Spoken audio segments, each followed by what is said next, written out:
सर्वेभ्यः नमो नमः। अहम मोनिका तालियान। आज हम अपनी कक्षा 7 की सुरभि पुस्तिका के तृतीय पाठ का अध्ययन करेंगे। पाठ का नाम है उपकारकः वृक्षः। उपकारकः यानी कि उपकार करने वाले, वृक्षः वृक्ष पेड़, परोपकारी पेड़। इस पाठ में वृक्षों के बारे में बताया गया है। वृक्षः अस्माकं जीवनस्य आधारः सन्ति।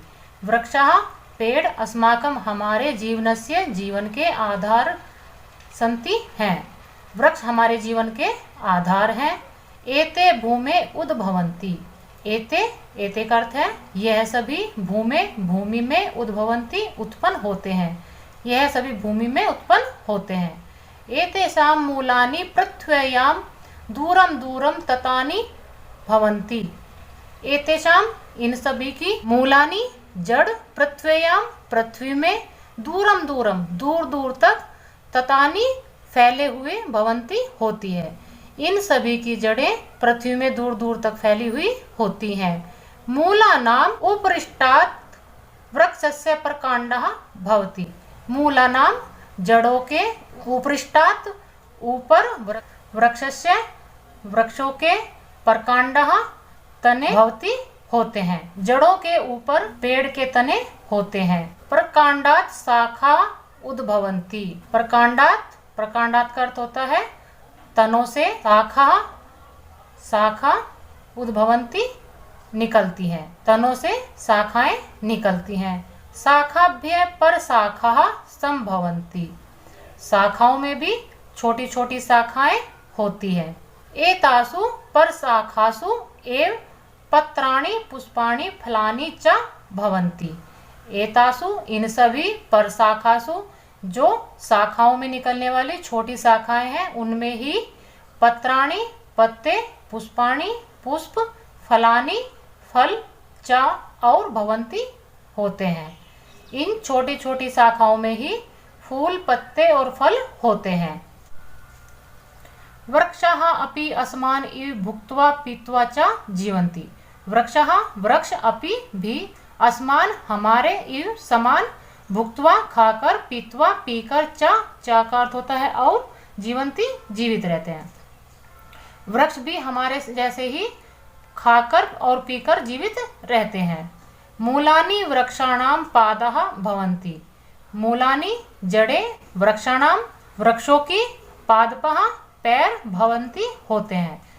जड़ें ही वृक्षों के पैर होते हैं। एते पादै पिबन्ति अतएव पादपः कथ्यते। एते ये सभी, पादै पैरों से, पिबन्ति पीते हैं, अतएव इसी प्रकार, पादपः कथ्यन्ते पादपः कहलाते हैं। यह सभी पैरों से पीते हैं, इसलिए इनको पादपः पौधे कहते हैं। मूलानि भूमे रसं गृहीत्वा अन्येभ्यः अव्येभ्यः यच्छन्ति येन एते वृक्षः फलन्ति।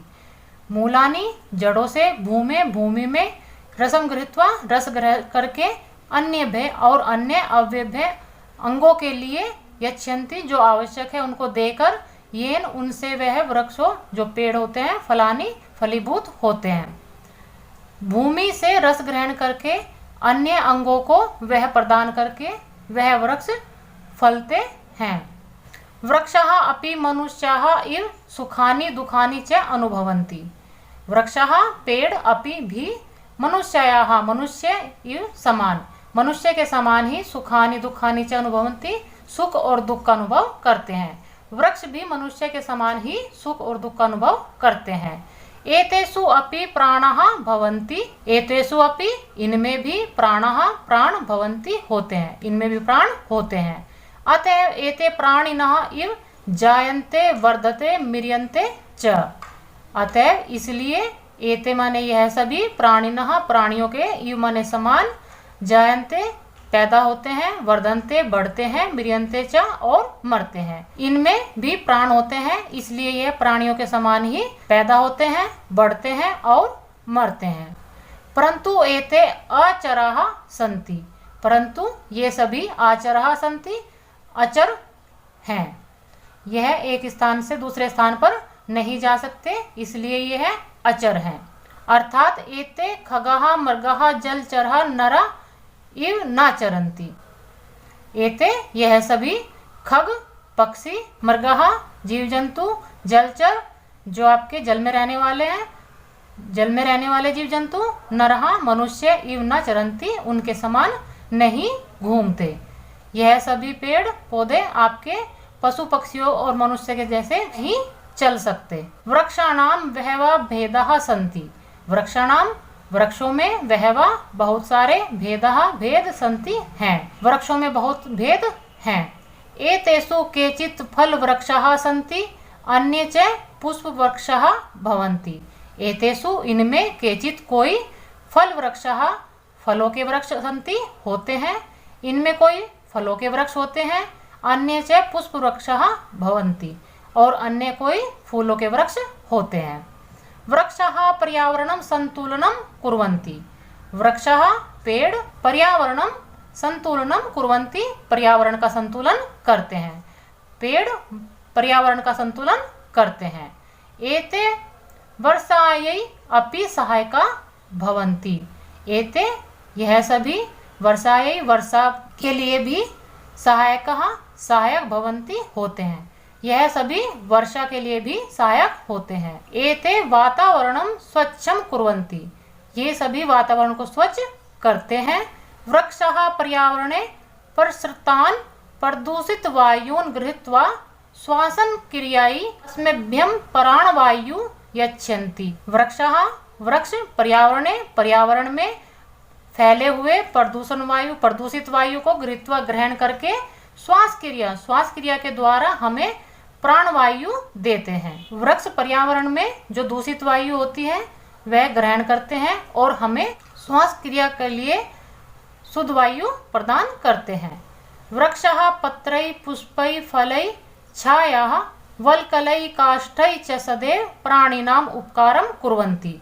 वृक्षः पेड़ पत्रैः पत्ते से, पुष्पैः फूलों से, फलैः फलों से, छायाः छाया के द्वारा, वल्कलैः छाल से, काष्ठैः लकड़ी से और सदैव प्राणिनाम उपकारं कुर्वन्ति वह सदैव ही प्राणी पर उपकार करते हैं। वृक्ष अपने फूल पत्तों फल छाया छाल और लकड़ी से हमेशा ही प्राणियों पर उपकार करते हैं। अतः उपकार कहा एव एते वृक्षः, अतः उपकार कहा उपकारी एव ही एते वृक्षः यह वृक्ष, अतः ये वृक्ष परोपकारी ही हैं। एते बिना अस्माकं जीवनम असंभवम अस्ति, एते बिना इनसे बिना या इनके रहित अस्माकं जीवनम हमारा जीवन असंभव अस्ति असंभव है, इनके बिना हमारा जीवन असंभव है। एतेषां रक्षणे एव अस्माकं जीवनस्य रक्षणम्, एतेषां रक्षणे इनकी ही रक्षा में अस्माकं जीवनस्य रक्षणम् हमारे ही जीवन की रक्षा है, इनकी रक्षा में ही हमारे जीवन की रक्षा है। अतएव कथ्यते इसलिए कहते हैं रक्षणीयाः एते उपकारकाः वृक्षः, हमें रक्षा करनी चाहिए इन उपकारकारी वृक्षों की, हमें इन परोपकारी वृक्षों की रक्षा करनी चाहिए। इस पाठ में वृक्षों के महत्व को समझाया गया है। वृक्ष हमारे जीवन के लिए कितने लाभकारी हैं यह इस पाठ के माध्यम से बताया गया है। हमें वृक्षों की रक्षा करनी चाहिए क्योंकि वह बहुत ही परोपकारी होते हैं। यह आपके पाठ के शब्दार्थ हैं, आप इनको देख लीजिए। इनको देखने के बाद आप इन्हें याद करने का प्रयास कीजिए, यह आपको पाठ को समझने में सहायक होंगे। यहाँ पर आपका यह पाठ समाप्त होता है। मिलते हैं आपको अगले वीडियो में इसके अभ्यास कार्य के साथ। सर्वेभ्यः नमो नमः।